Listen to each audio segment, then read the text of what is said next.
Hello, everyone. This is Frank DeFreitas, and welcome to another week of HoloTalk for the week of February 22nd, 1999. And greetings from the cold and frozen northeast part of the country. We're dipping down with wind chills to 20 to 30 degrees below zero this evening, so it's a cold one out there. Our guest this week is Ron Olson from Laser Reflections, and his studio has been doing pulsed reflection holography of live subjects for a number of years. They do absolutely gorgeous work, and Ron's going to come on to talk about his studio and some of the projects, and also a book that he has coming up that he's writing on this topic.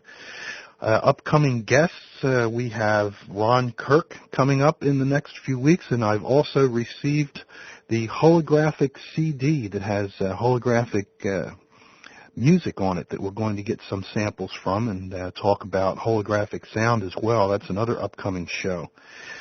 I had a few strange workshops this week. I had one gentleman come in for a workshop for laser pointer holography who is from one of the largest research corporations in the country, in fact, probably the world. And he had told his co-researchers about this guy in Allentown, Pennsylvania, that was doing laser pointer holography, and they insisted that, number one, I was nuts, that he was wasting his time, it wasn't possible. And another researcher said, yes, theoretically, it's just impossible to do it. But he came in, made a beautiful reflection hologram, and he's going back to his labs on Monday to show them that. Also, another young man who came in to take a workshop from New England. He drove down. It was a 9-hour drive, but he was doing it for his senior research project. And I'll tell you something. His professor told him straight out that it was impossible to do holograms using a laser pointer or a laser diode, and they were pretty adamant about it. And he was listening. He's been a listener to the HoloTalk show for quite a long time. And he says, Frank, if you said it can be done, I know it can be done, so I'm coming down to take a workshop. Can I come down and make a hologram? And he left today. In fact, he left around 1:30, 2 o'clock this afternoon, and it's a little after 8 in the evening, so he's not even home yet. He's got a long drive, and he's taking a really nice hologram back of a Lamborghini that he did using a laser pointer. So there's a few people that are in for surprises on Monday when they find out that, yes, it is possible to do holography using one of the laser pointers. I got a few holograms in from Ronnie Andresen. I think I'm pronouncing that name pretty close to being correct, from Norway. And I want to tell you, folks, his holograms are absolutely gorgeous. I sent Ronnie a laser pointer very early on when we were just getting started, and I said to Ronnie, look, I need a few people that can confirm that this works, and I need a few people that can say, yes, you can do holograms using a laser pointer. And he was just thrilled to find out that the holograms that he was turning out looked as good as they did. So he said, Frank, I'm going to send you a few, and I was really looking forward to looking at them. And I want to tell you something. When I opened that box up and I put those holograms under the light, my jaw hit the table. I could not believe how gorgeous, absolutely gorgeous, these holograms were using the $7.99 laser pointer. Just absolutely incredible. And yes, that's the furnace that you hear in the background kicking on. This baby's been running around the clock, and it only shuts down for a minute or two at a time. Normally it shuts down for a long period, and I do the recording during the shutdown periods. But we're just going to let that run tonight because it's so cold I don't even want to turn that off for a little bit. Just a reminder, I will be appearing at the 25th anniversary Mensa conference being held in central New Jersey at Tinham Falls Holiday Inn Conference Center on Saturday evening, March the 6th, and it's a $10 admission to get in. We're going to bring some holograms. I'm going to give a presentation on holography and laser pointer holography specifically, and also close it out with a little laser light show that was designed by a number of my students over the years to the music of the Boston Pops. So it's going to be a really nice time on Saturday night, March 6th.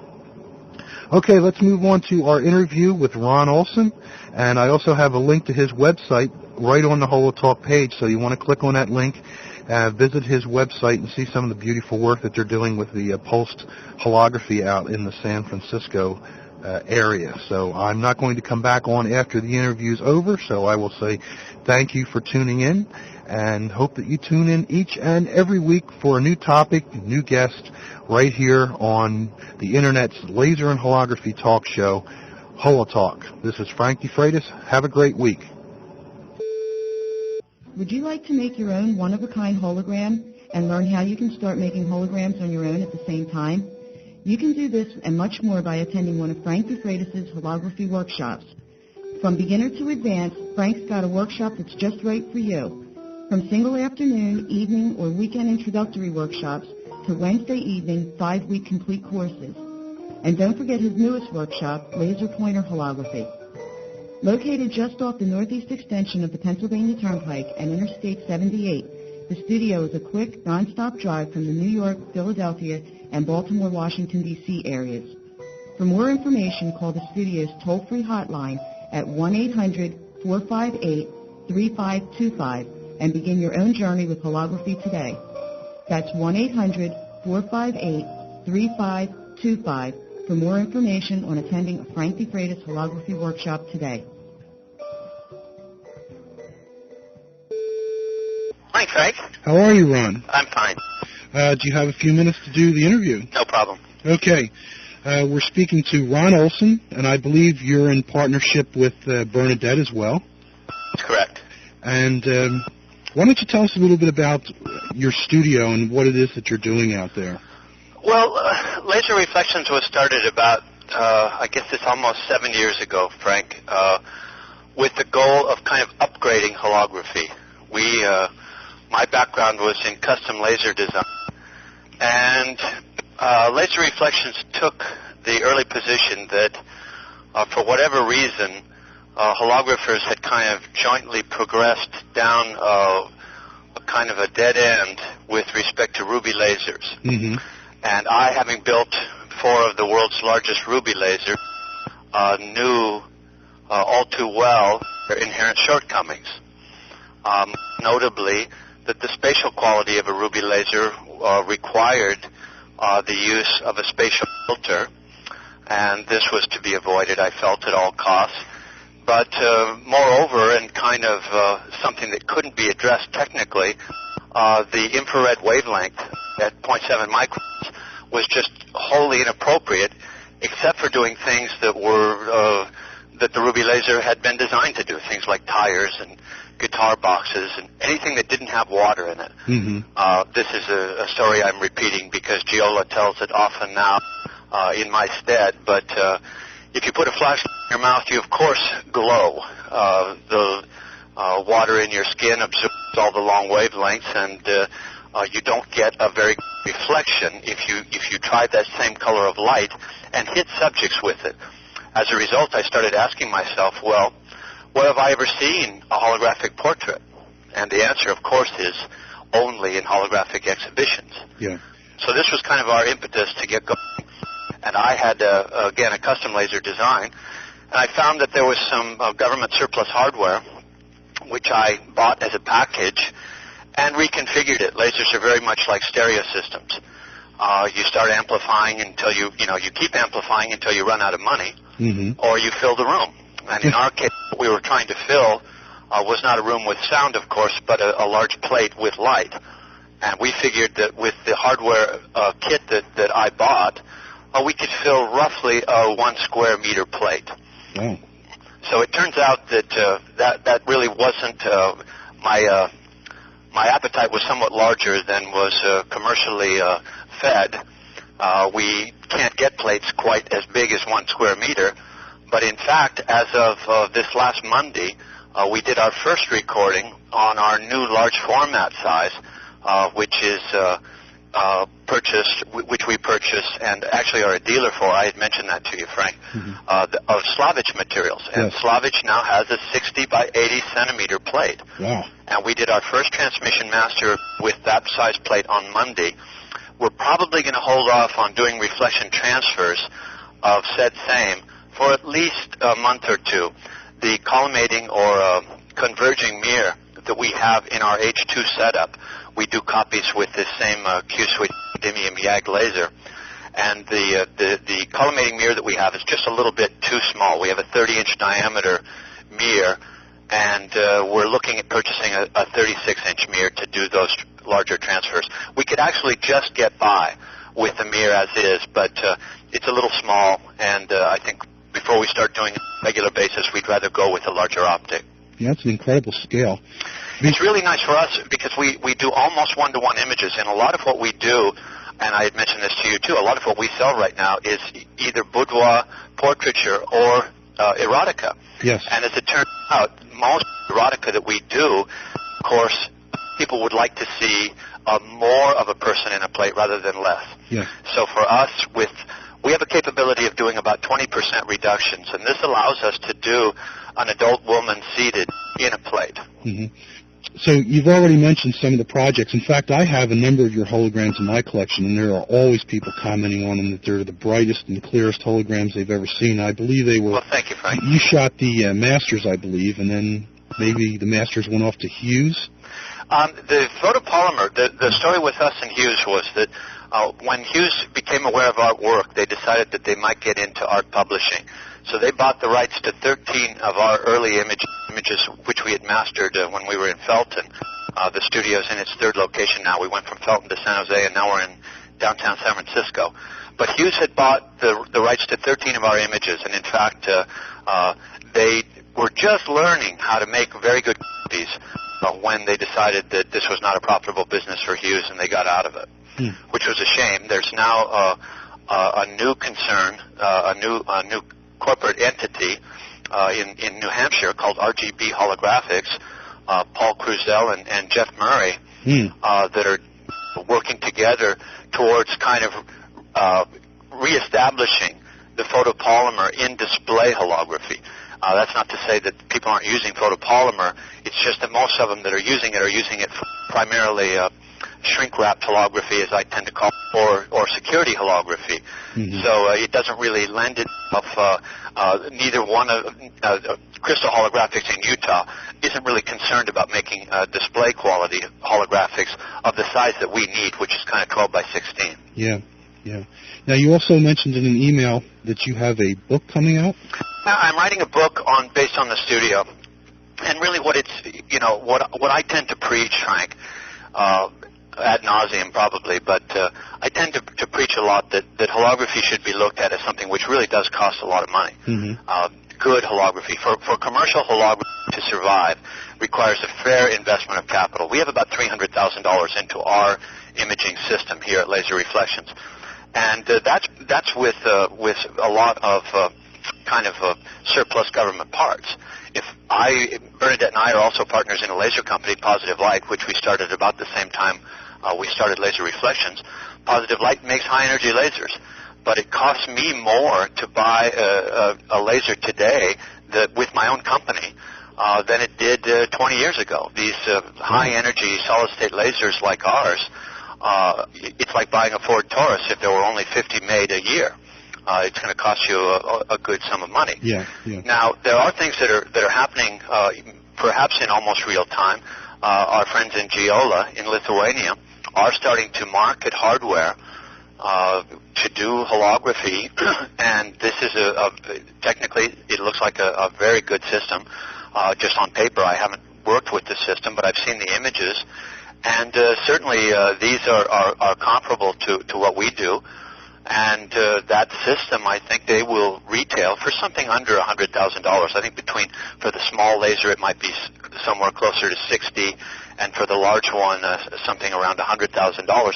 But this is the kind of investment that I tell people that they really need to think about making if they're serious about doing holography. And when I say serious about doing holography, I mean real-time commercial holography. Yeah. We have on a good day at Laser Reflections, we can do up to 10 16 by 24 inch masters and up to half a dozen copies, one each of 6 different masters.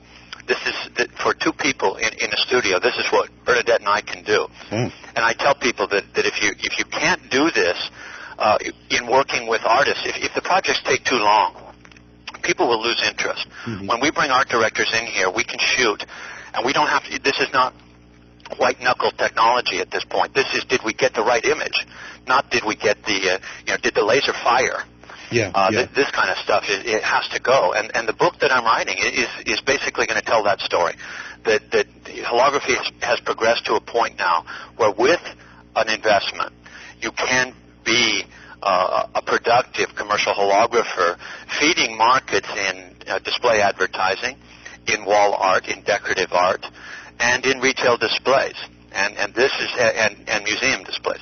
These are things that we're working on very hard at Laser Reflections, and we see the market for high quality display holography as being really huge. It's really amazing to me how few people have seen the potential for holography. But if you look at a large format reflection or transmission hologram, there's not too many people who would argue that it's visually the most impressive imaging technique going. Exactly. Now, this book will be available once it's published on your website. People will be able to order it? It sure will be. Okay. And we will have a link. In fact, there is a link if you're listening to the show right now, right on the HoloTalk page that will go to Laser Reflections homepage. I would suggest you go over there and see some of the gorgeous work that you're doing. Why don't we talk a little bit about this boudoir and erotica images that you're doing? That's a very big contract. How did you land that? Well, no, we started doing, it was one of those things, Frank, where when we designed this laser, we went backwards from skin and eyes. And that's where we saw the failing of people who were trying to image using infrared or ruby lasers. We went backwards, and if we had the ideal imaging system, it would be green light with X coherence, where X is about 2 meters, and short exposures, so we wouldn't have to worry about vibration, something on the order of 15 nanoseconds. As it turns out, that's really our combination of green light, the AGFA or VRPM from Slavich Emulsions. That combination is great for doing skin and eyes. So right away we started doing people. And people kept telling us, you should focus more on the nudes and on the erotica, because this is what's really going to get attention. And they're right in that we did a lot of large animal images that I'm extremely proud of, and that Bernadette and I did over the last 3 or 4 years. We did orangutans and chimpanzees, and we did the entire collection of raptors from the Lindsay Museum, all their birds of prey. We did a mountain lion, we did a lynx, all from live subjects, all brought to our studio. Wow, they're beautiful, but very few people buy them.